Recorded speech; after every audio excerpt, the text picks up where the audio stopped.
Good morning, students. Postulate of quantum static stability.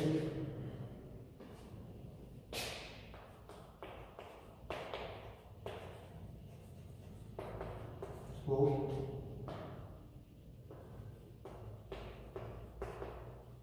quantum statics.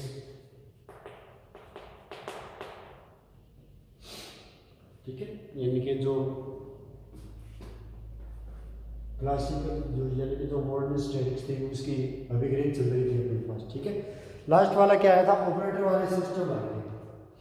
जैसे कि P का कितना आया था, minus i eta h cross del upon del t, sorry delta के रूप में आया था, minus eta h cross del के रूप में किसका आया था, मोमेंटम का ऑपरेटर प्राप्त हुआ था। ठीक है, इन ऑपरेटरों को क्या कहते हैं, जो ये ऑपरेटर प्राप्त हुए थे, ठीक है ना, इन ऑपरेटरों को हार्मोनियन ऑपरेटर कहते हैं। ठीक है, इन ऑपरेटरों को क्या कहते हैं,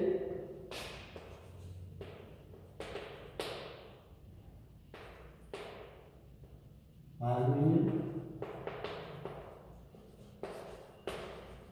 ऑपरेटर। ठीक है, इसे किस प्रकार प्रदर्शित किया जाता है, यानी कि जो भी ऑपरेटर आएंगे उन वाले पार्टों को किस प्रकार प्रदर्शित, हार्मोनियन ऑपरेटरों को साई वन कॉन्जुगेट ए साई टू डेल। ठीक है, तो इसका नियम क्या होता है,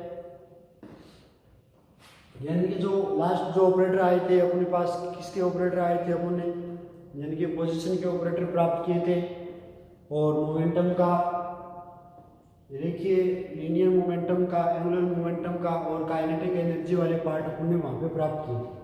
ठीक है, इन ऑपरेटरों को क्या कहते हैं, हार्मोनियम ऑपरेटर कहते हैं। ठीक है, हार्मोनियन या हार्मोनियन ऑपरेटर कहते हैं। और इसका एक रूल होता है, साई कॉन्जुगेट ए साई टू डेल बी। इस वाले को हम किस प्रकार लिख सकते हैं, ए तीर सेंटीरिया साई वन सेंटीरिया psi two del. This is harmonium operator rules. ठीक है, ये वाला जो रूल था वो कौन सा कहलाता है, हार्मोनियम ऑपरेटर का रूल कहलाता है।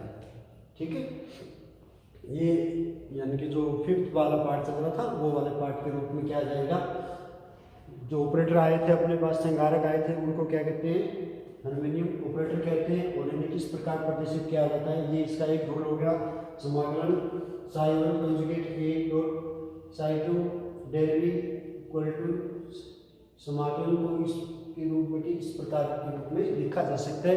इसे क्या कहते हैं, हार्मोनियम, जो हार्मोनियम ऑपरेटर था उसका क्या कहते हैं, एक रूप कहते हैं। ठीक है, अब यदि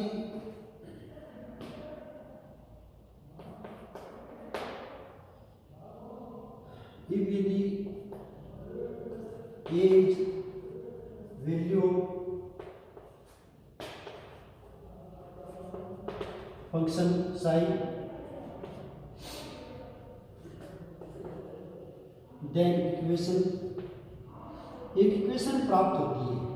ठीक है ना, यदि ए क्या हो, जो फंक्शन था साई उसका अपन ने क्या मान लिया, ए क्या होगी उसकी वैल्यू मान ली। ठीक है ना, ए को अपन किसकी वैल्यू मान ली, फंक्शन ए की, साई की अपन ने एक वैल्यू मान ली। देन इस वाले ऑपरेटर को क्या कहते हैं अपन,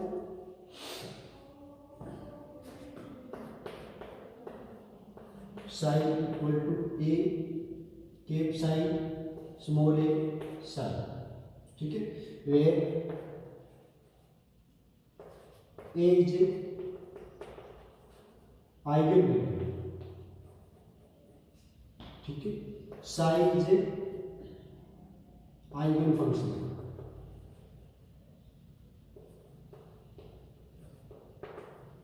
ठीक है, ये क्या रहती है, आइगन वैल्यू रहती है। और जो साई होगा वो क्या होगा, आइगन फंक्शन के रूप में कार्य करेगा। और उस पूरी इक्वेशन को क्या कहते हैं, आइगन इक्वेशन कहा जाता है। ठीक है, this equation is eigen equation. ठीक है, इस वाली इक्वेशन को क्या देंगे, आइगन इक्वेशन देते हैं। ठीक है, यदि कोई जो फंक्शन दे रखा है साई, उसके साथ कोई फंक्शन की वैल्यू आ गई है तो क्या कहते हैं, ए के psi equal to a, psi small a यहाँ पे क्या कहलाता है, जो आइगन वैल्यू आ जाएगी, और साई यहाँ पे क्या कहलाएगा, आइगन फंक्शन की तरह कार्य करेगा। ठीक है, और इस पूरे जो मोमेंटम आया है, ठीक है, जो ये पूरा मोमेंटम आ रहा है, इस वाले पार्ट को क्या कहते हैं, आइगन इक्वेशन कहा जाता है। ठीक है, ये कौन सा नंबर आ गया, नंबर 6 पार्ट आ गया अपने पास। ठीक है, और नंबर 7 में क्या आ जाएगा, प्रत्यास्थता का मान प्राप्त होगा। ठीक है,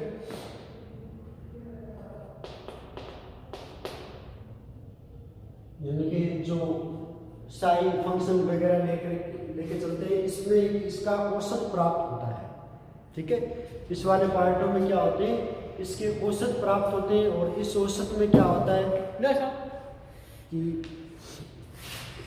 ये जो औसत प्राप्त, इस औसत में क्या प्राप्त होते हैं, इनके साथ इनके प्रत्यास्थता मान प्राप्त होंगे। इस प्रत्यास्थता मान को क्या कहते हैं,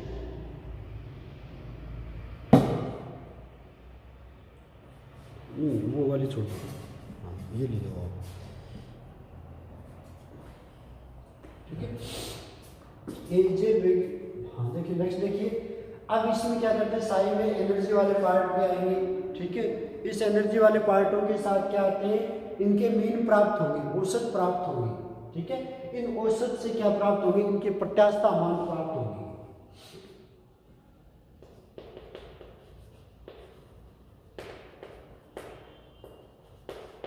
एक्सपेक्टेशन वैल्यू, इनको औसत के रूप में प्रदर्शित किया जाता है, ये औसत के रूप में एक्सपेक्टेशन वैल्यू, प्रत्यास्थता मान। ठीक है, और इसका मान कितना आता है,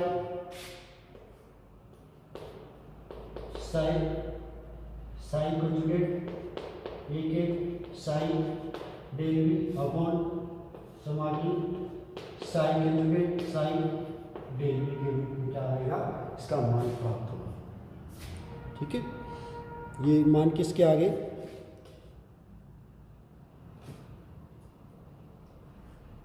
एक्सपेक्टेशन वैल्यू के मान प्राप्त हो गए। एक्सपेक्टेशन वैल्यू में क्या मान आ गया, संकेलिया ए।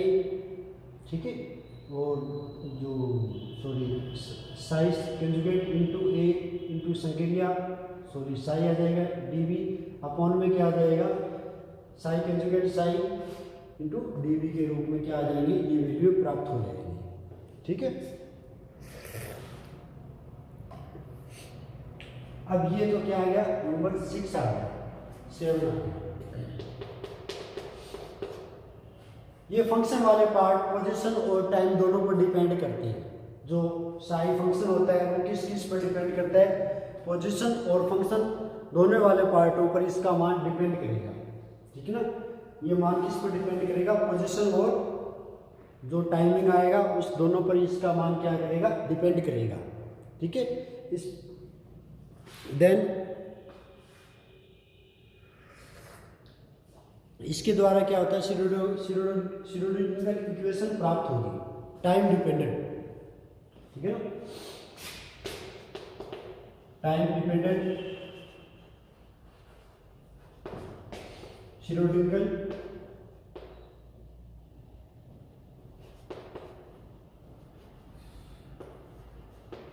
इक्वेशन। ठीक है, और उसका मान कितना आता है, -h cross upon del scale.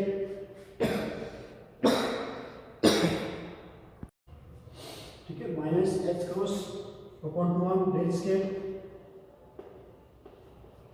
Psi R T, यानी कि जो साई वाला मान है आर बाई टी पर डिपेंड कर रहा है फंक्शन से, प्लस वी आर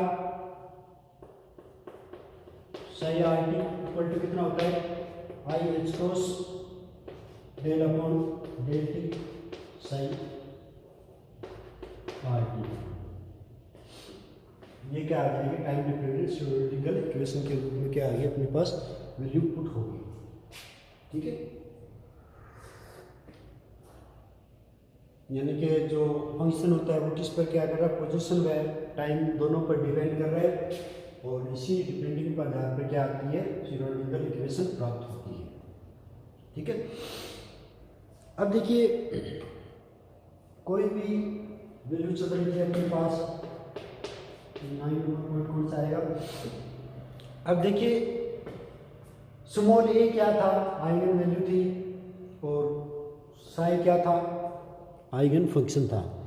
एक आइगन वैल्यू की एक से अधिक आइगन फंक्शन हो सकते हैं। ठीक है, एक जो आइगन वैल्यू होती है इसके एक से अधिक आइगन फंक्शन हो सकते हैं। ठीक है, इसको क्या कहते हैं, अपभ्रष्टता कहते हैं, डिजेनरेसी। ठीक है, इस वाले पार्ट को क्या कहते हैं, अपभ्रष्टता कहा जाता है। यानी कि एक आइगन वैल्यू की एक से अधिक आइगन फंक्शन होना क्या कहलाता है, अपभ्रष्टता कहलाता है। ठीक है,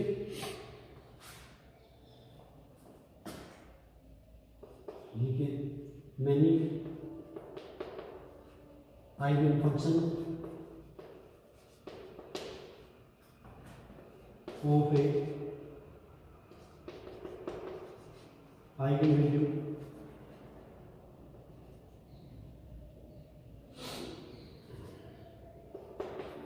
is called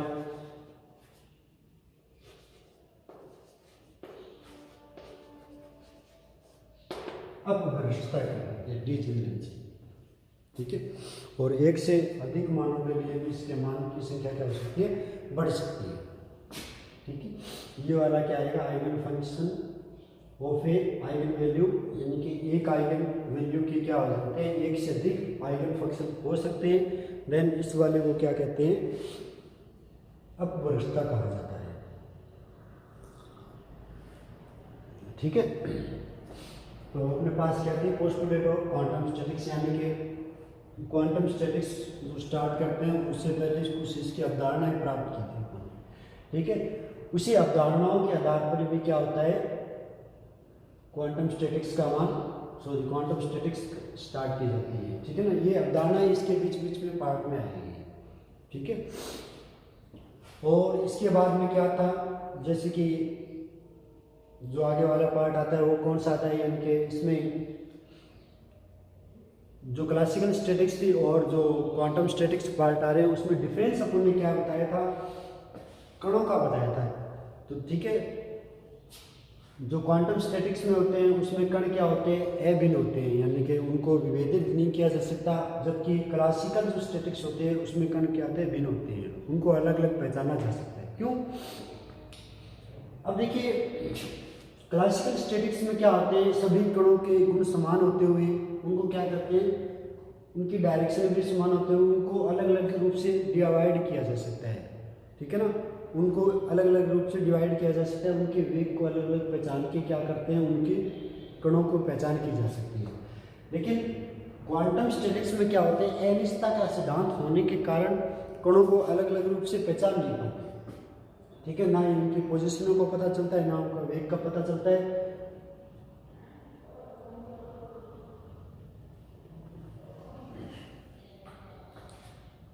ठीक है, यानी कि जो डिफरेंस आया था क्वांटम स्टैटिक्स और क्लासिकल स्टैटिक्स में, क्या डिफरेंस था, कण पे डिपेंड था। ठीक है, कण क्या हो सकते हैं, कण भिन्न भी प्रकार के भी हो सकते हैं, और कण क्या होते हैं, अभिन्न भी हो सकते हैं।